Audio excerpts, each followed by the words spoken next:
మనకి తమిళనాడు ఎన్నికల ఫలితాలు మనం చూసాం కదా. విజయ్ గారు గెలిచారు. విజయ్ గారి పార్టీ టీవీకే పార్టీ ఏదైతే ఉందో అత్యధికంగా సీట్లు వచ్చినాయి, గెలిచారు. ముఖ్యమంత్రిగా ప్రమాణ స్వీకారం చేయబోతున్నారు, చేస్తారు కూడా, అది కన్ఫామ్. అది పక్కన పెడితే మన సాక్షిలో వెనకొక సామెత ఉంది కదా, ఊర్లో పెళ్ళికి కుక్కల హడావిడి అని చెప్పేసి అని. ఎక్కడ ఎవరు గెలిచినా సరే ఆ క్రెడిట్ తీసుకొచ్చి వీళ్ళ అకౌంట్లో వేసుకునే ప్రయత్నాలు చేస్తారు. జగన్మోహన్ రెడ్డి ఎవరితో ఫోటో దిగినా సరే, అందరితోనూ ఫోటోలు దిగుతూ ఉంటారు కదా. ఇప్పుడు ఆ ఫోటోల్ని సాక్షిలో ప్రతి వీడియోలోని కూడా జగన్మోహన్ రెడ్డి ఫోటో, విజయ్ ఫోటో వేసి ఇద్దరు ఫోటోలు కూడా వేసి జగన్మోహన్ రెడ్డి వల్ల విజయ్ గారు గెలిచారట. జగన్మోహన్ రెడ్డి ట్రెండ్ అనట విజయ్ గారు ఫాలో అయ్యారట. వీళ్ళ భయం చూడండి, జగన్ ట్రెండ్ను ఫాలో అయిన టీవీకే విజయ్. ఇంకా దరిద్రాల జీవితం చూడండి వీళ్ళు వేసిన తమ్నెల్స్. ఇక్కడ జగన్ అక్కడ విజయ్, సింహం సింగిల్గానే వస్తుంది. టీవీకే విజయోత్సవంలో వైఎస్ఆర్సీపీ సంబరాలు. మీకేమైనా సిగ్గేమని అనిపిస్తుంది ఏంటారు అసలు కాస్త అయినా సరే? అసలు మీకు టీవీకి పార్టీకి ఏంటి సంబంధం? మీరు అఫీషియల్గా మద్దతు ఇచ్చింది డిఎంకేకి కదా. మన లెగ్ అనే మన అదృష్ట తల్లి, మీ పార్టీకి అదృష్టం కదా ఆవిడ రోజా గారిని అఫీషియల్గా మనం ఏ పార్టీ తరఫున పంపించామండి, ఏ పార్టీకి పంపించామండి? మనం ప్రచారానికి డిఎంకే పార్టీకి కదా. నేను మనం చూసాం కదండి ఎన్నికల ప్రచారంలో ఆవిడ మాట్లాడిన మాటలు మాట్లాడారా లేదా? మన అఫీషియల్గా మద్దతు ఇచ్చిందేమో డిఎంకే పార్టీకి, ఆ పార్టీ ఓడిపోయింది. తమిళనాడులో కార్యకర్తలందరూ, డిఎంకే కార్యకర్తలందరూ కూడా రోజా గారిని పచ్చిబూతులు తిడుతున్నారు. సోషల్ మీడియాలో విపరీతంగా ట్రోల్ చేస్తున్నారు రోజా గారిని. నేను చేయట్లేదు, నేను మాట్లాడినా. రోజా గారు అడిగడితేనో లేదంటే గతంలోని తెలంగాణ ఎన్నికల్లో కేసీఆర్ గెలుస్తాడని చెప్పేసి అన్నది, ఓడిపోయాడనో లేదంటే ఇప్పుడు డిఎంకేకి ప్రచారం చేసింది కాబట్టి అందుమూలంగానే డిఎంకే పార్టీ ఓడిపోయిందని చెప్పేసి నేను మాట్లాడిన. కానీ సోషల్ మీడియాలో విపరీతంగా రోజా గారిని భయంకరంగా ట్రోల్ చేస్తున్నారు ఈ అంశాలపైన కదా. మీరు ఇక్కడేమో విజయ్ గారి క్రెడిట్ ఏమో మీ ఖాతాలో వేసుకునే ప్రయత్నాలు చేస్తున్నారు. ఇలాంటి అప్పబ్బయ్య రాజకీయాలు చేయమకండి. ఎందులో ఫాలో అయ్యారు? జగన్మోహన్ రెడ్డి ట్రెండ్ ఫాలో అయ్యి విజయ్ సిగ్గనిపించట్లా కాస్తైనా సరే. అక్కడ రాజకీయాలు వేరు, మన రాజకీయాలు వేరు. మా నాన్న ఏం చేసాడు 2019లో ముఖ్యములకి గెలవడానికి బోల్డ్ డ్రామాలు ఆడాడు. 1, 2 కాదు, 1, 2 సింహం సింగిల్గా వచ్చింది. తొక్కల మాటలు డైలాగులు కొట్టమాకండి. ఇక్కడ జగన్మోహన్ రెడ్డి ఎంత సింగిల్గా వచ్చాడో అందరికీ తెలిసిందే. సింగిల్గా కాదు, సింపతితో గెలిచాడు. 2019 ఎన్నికల్లో జగన్మోహన్ రెడ్డి సింపతితో గెలిచాడు. ఒక ఛాన్సు, 2 విజయమ్మ గారు షర్మిల గారు రోడ్డెక్కి నా కొడుకుకి ఒక్క అవకాశం ఇవ్వండి అని చెప్పేసి విజయమ్మ గారు బతిమలాడడం, మా అన్నకు ఒక్క అవకాశం ఇవ్వండి అని చెప్పేసి షర్మిల గారు బ్రతిమలాడడం, అలాగే భారతిరెడ్డి గారు, దానికి తోడు పింక్ డైమండ్, దానికి తోడు అమరావతిలో లక్షల కోట్ల రూపాయలు అవినీతి చేశారని చెప్పేసి 6,17,000 రూపాయల పుస్తకం 7 జీవోలతో సహా నా దగ్గర ఉన్నాయని చెప్పేసి అది కావచ్చు. అతిపెద్ద అంశం, ముఖ్యమైన అంశం, అన్నపైన కోడికత్తి దాడి, తనపైన తానే దాడి చేయించుకొని దాన్ని చంపేయబోయారని చెప్పేసి ఒక డ్రామా ఆడాడు. అదొక సానుభూతి. ఆ తర్వాత దురదృష్టం, రాష్ట్ర ప్రజలు చేసుకున్న కర్మ.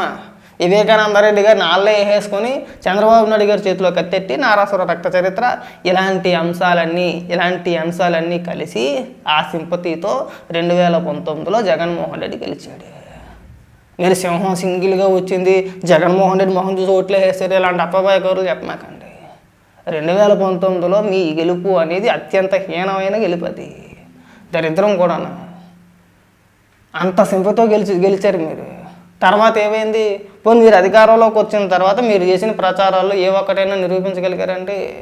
పింక్ డైమండ్ పోయింది, 6,17,000 కోట్ల రూపాయల పుస్తకం పక్కకు పోయింది, కోడికత్తి, ప్రధానంగా కోడికత్తి గురించి ఎన్ఐఏ కోర్టుకి రమ్మని పిలిస్తే అధికారంలో ఉన్న 5 సంవత్సరాలు కూడా కోర్టుకి వెళ్ళలేదు. అది పెద్ద డ్రామా అని చెప్పేసి తేల్చేశారు. అది తేలిపోయింది, అది పక్కకు పోయింది. వివేకానంద రెడ్డి గారి కేసు అయితే ఏం చెప్పుకోవాలి, మనకు చెప్పుకోవాల్సి ఉంటుంది. ఇంకా సొంత తమ్ముడు సొంత బాబాయే మెయిన్ ముద్దాయిలు అందులో కదా. మరి ఎందుకు ఓడిపోయారు మీరు 2024 ఎన్నికల్లోని? మీరు సింహాలు కదండి. దయచేసి పక్కనోడు గెలుపుని, ఆ క్రెడిట్ని మీ అకౌంట్లో వేసుకునే ప్రయత్నాలు చేయమాకండి. మన అఫీషియల్గా ఏ పార్టీకి మద్దతు ఇచ్చామో, ఎవరికి ప్రచారం చేసామో, ఎవరికి ప్రచారం అందరం చూసాం మనం. ఇక్కడ మీరేం సంకల్పం చేసుకోవసరం లేదు. ప్రజలు నవ్వుకుంటున్నారు, జనాలు నవ్వుతున్నారని ఇంగిత జ్ఞానం కూడా మనకేమీ లేదు. ఇంకా ఇక ప్రతి వీడియోలోని ప్రతి తమ్నెల్లోని ఇదిగో విజయ్కి జగన్ అభినందనలో అసలు ఇక్కడ మీ అత్త ఎవరు ఏందని అడుగుతున్నా, మీ అత్త ఏందని అడుగుతున్నా. ఇక్కడ తమిళనాడులో ఆయన గెలిచాడు, హ్యాపీ, సంతోషం, మాకు హ్యాపీగానే ఉంది. గెలవడం అనేది కొత్త పార్టీ పెట్టారు, పార్టీ పెట్టిన తక్కువ కాలంలోనే కూడా అధికారంలోకి వచ్చారని సంతోషం. ఇక మీ హడావడి ఏంటని అడుగుతున్నాం మేము. ఇక్కడ మీకేం సంబంధం అని అడుగుతున్నాం. లేదు కదా, రోజా గారిని రావాలి, రోజా గారే బయటకు సమాధానం చెప్పాలి అన్నిటికీ కూడా. ఒకసారి సోషల్ మీడియాలో చూడండి రోజా గారు. మీరు అనవసరంగా ఇంకెప్పుడు కూడా ఇలాగా వేరే పార్టీలకి మద్దతుగానో, లేదంటే ఎన్నికల ప్రచారంలోనో, లేదంటే వాళ్ళు గెలుస్తారు వీళ్ళు గెలుస్తారు ఇలాంటి పదాలు దయచేసి మీరు మాట్లాడుకుంటూ ఉంటే బాగుంటుంది.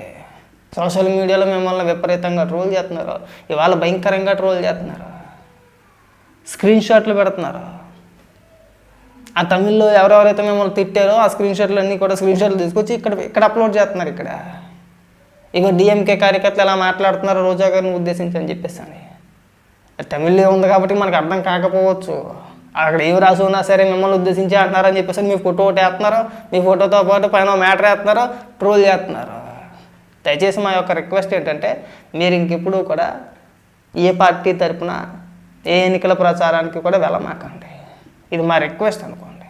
అనవసరంగా పాపం అధికారంలో ఉన్న వాళ్ళు అధికారం కోల్పోతున్నారు. మేము గతంలో టీఆర్ఎస్ పార్టీ అలాగే జరిగింది పాపం. మీరు కేసీఆర్ గారిని పిలిచి ఇంటికి పిలిచి చేపల కూల్ చేసి అన్నబెట్టారు, అన్నబెట్టి మళ్ళీ మీరే అధికారంలోకి వస్తా అన్నారు. అదే లాస్ట్ ఇంకా మళ్ళీ ఆయన అడ్రస్ లేకుండా పోయాడు. మనం తమిళనాడు వెళ్ళారు, డిఎంకే పార్టీ తరఫున ప్రచారం చేశారు. ఏమైంది పాపం, ఇవాళ ఎన్నికల ఫలితాలు చూసాం కదా.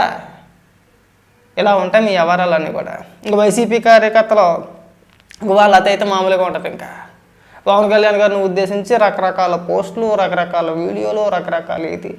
జగన్మోహన్ రెడ్డి లాగా విజయ్ గారు కూడా గెలిచారు. జగన్మోహన్ రెడ్డికి విజయ్ గారికి పోలిక వద్దు. మా నాన్న 2019లో ఎలా గెలిచాడో ఇంతకుముందు వీడియోలోనే ఇంతకుముందే చెప్పాను, ఇదే వీడియోలో ఇంతకుముందు స్టార్టింగ్లో చెప్పాను. పవన్ కళ్యాణ్ గారిని ఉద్దేశించి మీరేం పెద్ద పెద్ద డైలాగులు ఏం కొట్టవసరం లేదు. పవన్ కళ్యాణ్ గారికి తెలుసు ఎప్పుడు ఏం చేయాలనేది ఆయనకి తెలుసు. మీలా డ్రామాలు ఆడలేదు కదా, ఆడారా? లేదు. ఆయన ఉన్నది ఉన్నట్టుగానే చెప్తాడు ఎప్పుడు కూడా. మనం అత్యవారాలని చేయవసరం లేదండి. ఇక్కడ మీకే గతి లేదు, మీకే పథకంలో వచ్చినాయి, ఇంక మళ్ళీ మీరు పక్కన వాళ్ళు ఎక్కిరించడం ఒకటి అది ఒకటి. మరి ఇదే అత్యవారాలు అంటే కదా. ఈ అత్యవారాలు తగ్గించుకుంటేనే మంచిది. మనకు వచ్చినాయి ఏంటండి 11. మనం మాట్లాడే మాటలకి మనకు వచ్చిన సీట్లకి ఏమైనా సంబంధం ఉందా అండి?